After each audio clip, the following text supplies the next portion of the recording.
ವ್ಯಸನಮುಕ್ತ ದಿನಾಚರಣೆ ಆಚರಿಸಿದ ಆಶ್ರಮದ ಹಿರಿಯ ಜೀವಿಗಳು.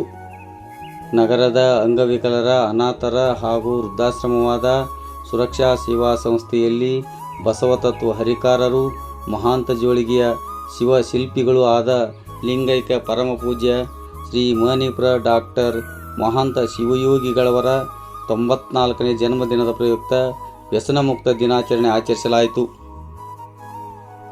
ಆಶ್ರಮದ ಹಿರಿಯ ಜೀವಿಗಳು ಡಾಕ್ಟರ್ ಮಹಾಂತ ಶಿವಯೋಗಿಗಳವರ ಭಾವಚಿತ್ರಕ್ಕೆ ಭಕ್ತಿಯಿಂದ ಪೂಜೆ ಸಲ್ಲಿಸಿದರು. ನಂತರ ಜಗದೀಶ್ ಗಿರೆಡ್ಡಿಯವರು ಸೇರಿದಂತೆ ಮುಖ್ಯ ಅತಿಥಿಗಳಾಗಿ ಎಸಿಒ ಶಾಲೆಯ ಶಿಕ್ಷಕಿಯರಾದ ಶ್ರೀಮತಿ ಶ್ರೀದೇವಿ ಗೋರ್ಕಲ್ ಅವರು ಕಾರ್ಯಕ್ರಮವನ್ನು ಉದ್ದೇಶಿಸಿ ಮಾತನಾಡಿದರು.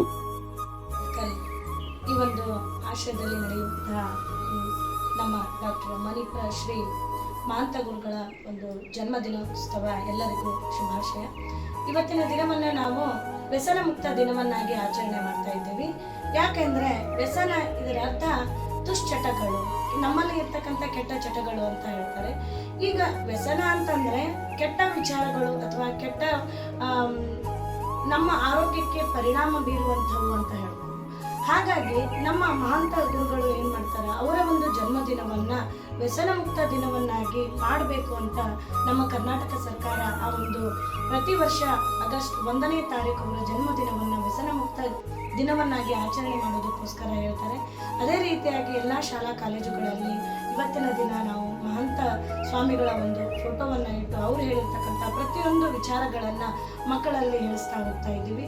ಈಗ ಇಲ್ಲಿ ನಾವು ಯಾವ ಥರ ಒಂದು ವ್ಯಸನವನ್ನ ಬಿಡಬೇಕು ಅಂತ ಹೇಳ್ತಾರಂದ್ರೆ, ಸಮಾಜಕ್ಕೆ ಮಾರಕವಾಗಿರ್ತಕ್ಕಂತಹ ಅದು ಕುಡಿತ ಆಗಿರಬಹುದು ಅಥವಾ ಸಿಗರೇಟ್ ಸೇದುವುದಾಗಿರ್ಬೋದು, ಬೀಡಿ, ಈ ಥರ ಎಲ್ಲಾದು ನಮ್ಮ ದೇಹವನ್ನ ತೊಂದರೆ ಮಾಡಿದ್ರೆ ಅಥವಾ ನಮ್ಮ ದೇಹಕ್ಕೆ ಹಾನಿಯನ್ನು ಉಂಟು ಮಾಡಿದ್ರೆ ಅದಕ್ಕೂ ಹೆಚ್ಚಿನ ಹೇಳ್ತಾರೆ, ಸಮಾಜಕ್ಕೆ ಮಾರಕವಾಗಿರ್ತಕ್ಕಂಥ ಈ ವ್ಯಸನವನ್ನ ನನ್ನ ಒಂದು ಜೋಳಿಗೆಗೆ ಹಾಕ್ರಿ ಅಂತ ಹೇಳ್ತಾರೆ. ಹಾಗಾಗಿ ಇವತ್ತಿನ ದಿನ ನಾವು ಪ್ರತಿಜ್ಞೆಯನ್ನ ಅಥವಾ ಪ್ರತಿಜ್ಞಾ ವಿಧಿಯನ್ನಾಗಿ ಸ್ವೀಕಾರ ಮಾಡಿದ್ವಿ. ಏನಂತ, ಇಂದಿನಿಂದ ನಾನು ಯಾವತ್ತೂ ಯಾವುದೇ ಚೀಟನ್ನಾಗಿರ್ಬೋದು, ಯಾವುದೇ ಮಾದಕ ವಸ್ತುಗಳ ದ್ರವ್ಯಗಳನ್ನ ನಾನು ತಿನ್ನುವುದಿಲ್ಲ ಅಂತ ಪ್ರತಿಜ್ಞೆ ಮಾಡುವುದರ ಜೊತೆಗೆ ಸಮಾಜಕ್ಕೆ ಕೆಟ್ಟ ಭಾವನೆ ಇದ್ರೆ ಅವುಗಳನ್ನು ಕೂಡ ನಾವು ನಮ್ಮ ಮಹಾಂತ ಜೋಳಿಗೆಗೆ ಹಾಕೋನು.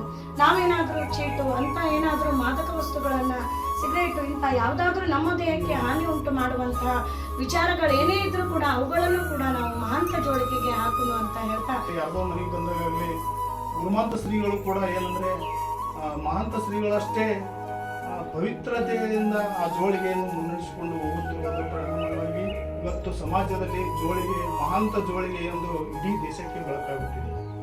ಈಗ ಗುರುಮಾಂತ ಶ್ರೀಗಳು ಯಾರಾದರೂ ಮನೆಗೆ ಹೋದ್ರೆ ಅಥವಾ ಎಲ್ಲಾದ್ರೂ ಹೋದ್ರೆ ಅವ್ರು ಏನ್ ಕೇಳ್ತಾರೆ ಅಂದ್ರೆ, ಅವ್ರ ಮನೆಯಲ್ಲಿ ಯಾರಾದರೂ ಚಟಗಳನ್ನು ಮಾಡೋರಿದ್ರೆ, ವ್ಯಸನಗಳನ್ನು ಮಾಡೋರಿದ್ರೆ ಅವ್ರು ಏನಂತಾರ, ನೀನು ನನಗೆ ದೊಡ್ಡ ಕಾಣಿಕೆ.